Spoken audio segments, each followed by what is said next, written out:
बिस्मिल्लाहिर्रहमानिर्रहीम। आज की बात में हम बात करेंगे मौलाना वहीदुद्दीन साहब की किताब है किताब ज़िंदगी। तो उसमें उनका मौजू है कि आर्ट ऑफ लर्निंग। तो उनका उस पर लेक्चर भी है एक।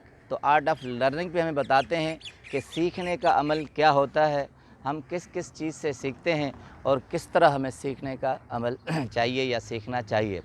तो उस पे एक पर्सनल अपनी बताते हैं, ऑटोबायोग्राफ़ी का मामला है, तो अपनी ज़ाते तजुर्बा बताते हैं। उसमें कहते हैं कि एक साहब से मेरी मुलाकात हुई, तो ज़माने के हिसाब से बहुत बड़े इल्मी आदमी थे और उसके अलावा जिस तरह तालीम दान कहते हैं, तालीम याफ्ता कहते हैं, महज़ब कहते हैं, बड़े महज़ब थे।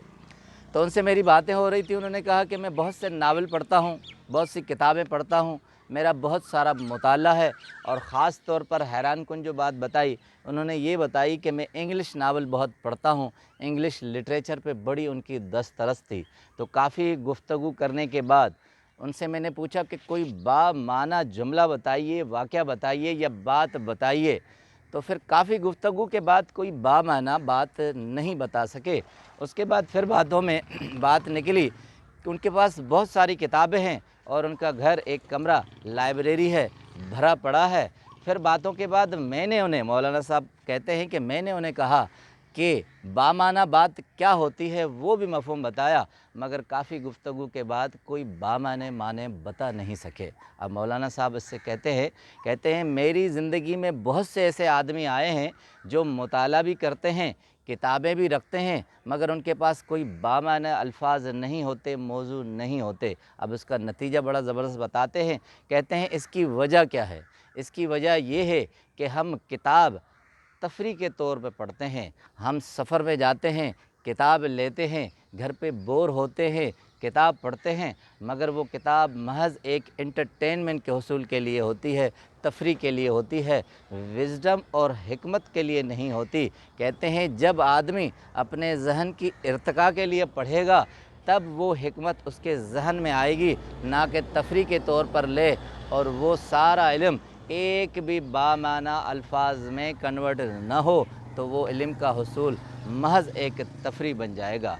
तो उस पे कहते हैं कि सीखने के अमल दो है। एक तो किताबों से सीखने का अमल है, जिसमें हमारी लाइब्रेरीज़ आ जाती हैं, किताबें आ जाती हैं, मगर कहते हैं ये 1% है, ये इल्म सिर्फ़ 1% है। 99% जो इल्म है वो एक लाइब्रेरी, एक ज़िंदा लाइब्रेरी है, यानी इंसान है। हम जिससे इल्म सीखते हैं वो हम दूसरे इंसानों से सीखते हैं। जितने इंसान हमें इल्म सिखाते हैं, इतना कोई भी इल्म नहीं सिखाता। कहते हैं इल्म सीखने के मवाख़िज़ चरिंद परिंद जानवर और इंसान हैं, हम किसी से भी इल्म सीख सकते हैं। उसके लिए अपना तजुर्बा बताते हैं। कहते हैं कि एक मर्तबा मैं अपने कमरे में बैठा हुआ था, तो एक कबूतर जो एक जार था मेरे कमरे की खिड़की के ऊपर, वहाँ से कबूतर आया। कहते हैं मैं किताब पढ़ रहा था, तो अचानक मेरी नज़र उस खिड़की पर गई, कबूतर आया और ज़ोर से पंखा चल रहा था। वो कबूतर, जैसे कहते हैं ये मंज़र आपने देखा होगा मगर आपने एक सबक नहीं लिया होगा। तो कहते हैं कबूतर आया, पंखा ज़ोर से चल रहा था, कबूतर ने कुछ सोचने के बाद वहाँ अंदर उड़ान ली और वो पंखे से अटक गया, परों से अटक गया। और कहते हैं एक झटके के अंदर उसके पर, पंखे के उसके परों को लगे, कबूतर मरकर गिरकर नीचे आ गया। कहते हैं मैंने सबक सीखा, उस परिंदे से सीखा कि जहाँ भी एक ताकत हो जिसके आगे आप नहीं आ सकते, उसे कर नहीं सकते, तो उस ताकत के आगे ना आए, उसका नतीजा हलाकत होगा। तो इंसान को चाहिए जहाँ एक ज़ोरावर ताकत हो वहाँ वो सब्र से काम ले, वहीं रुक जाए, आगे न बढ़े। अगर बढ़ेगा तो कबूतर का सा हाल होगा। कहते हैं एक दूसरा तजुर्बा इंसानों से सीखने का, ये हो गया परिंदों से। कहते हैं मैं दुबई में गया था, एक टैक्सी हायर की, टैक्सी वाले से गुफ्तगू चल रही थी। तो उस टैक्सी वाले से मैंने कहा कि कितने अरसे से आप टैक्सी चला रहे हैं? तो उसने कहा कि मैं 20-25 सालों से दुबई में टैक्सी चला रहा हूँ। तो मैंने कहा इतनी सारी ट्रैफ़िक है, इतने हंगामे हैं, तो कहीं कभी आपकी किसी और टैक्सी या गाड़ी से टक्कर नहीं हुई? उसने कहा सर मुझे 25 साल होने को हैं, कभी भी मैंने कोई भी हादसा नहीं किया। तो मैंने कहा ये कैसा? उसने कहा कि आप जब ड्राइविंग करें तो ये समझें कि सब अंधे हैं, आपके पास आँखें हैं, سب پاگل ہیں، آپ کے پاس دماغ ہے۔ جب آپ یہ سوچ کر چلائیں گے تو دوسروں کے خطرات سے آپ کے خطرات نکل جائیں گے، آپ خود کو ذمہ دار ٹھہرائیں گے، دوسروں کو غیر ذمہ دار ٹھہرائیں گے۔ اب مولانا صاحب کہتے ہیں انسانوں سے اتنا بڑا علم شاید ہی کوئی سیکھ سکے، مگر شرط یہ ہے کہ آدمی علم سیکھنے کے عمل میں سرگردہ ہو۔ کہتے ہیں علم سیکھنے کا مرحلہ ساری زندگی کا ہوتا ہے، یہ نہیں کہ ہم تھوڑا سیکھ لیں اور اس کے بعد۔ ایک دوسری اگزامپل دیتے ہیں مولانا صاحب، کہتے ہیں حضرت عمر فاروق رضی اللہ تعالیٰ عنہ دوسرے خلیفے تھے، کہتے تھے بہت وزڈم والے شخص ہے، ان کے لیے مشہور تھا، وہ کہتے تھے کہ میں لوگوں سے علم سیکھتا ہوں، میں جن سے ملتا ہوں ان سے سیکھتا ہوں۔ کہتے ہیں ذہنی ارتقاء تبھی بڑھ سکتی ہے جب آپ دوسروں سے سیکھنے کا عمل جاری رکھیں گے۔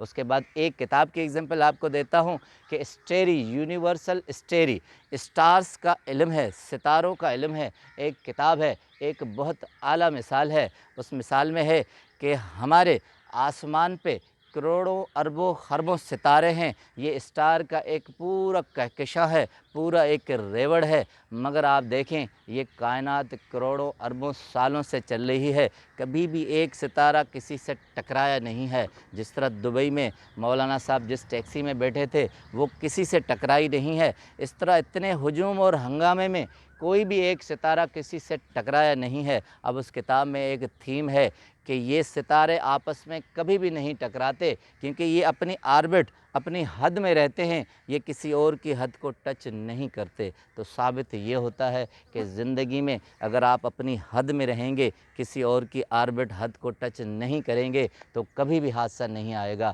کبھی بھی مشکل نہیں آئے گی، کبھی بھی پریشانی نہیں آئے گی۔ کہنے کا مقصد اپنی زندگی میں آرٹ آف لرننگ سیکھنے کا عمل جاری رکھیں، زندگی میں ہمیشہ ارتقاء کا عمل جاری رکھیں۔ اگر سیکھنے کا عمل آپ بند کریں گے تو یہ زندگی آپ کی ٹھہر جائے گی، ایک ٹھہرے ہوئے پانی کی طرح ہو جائے گی، اور اس میں پھر پینے کا کوئی بھی ایسا ذریعہ نہیں آئے گا کہ ہم کوئی آگے بڑھ سکے۔ آپ کا بہت بہت شکریہ۔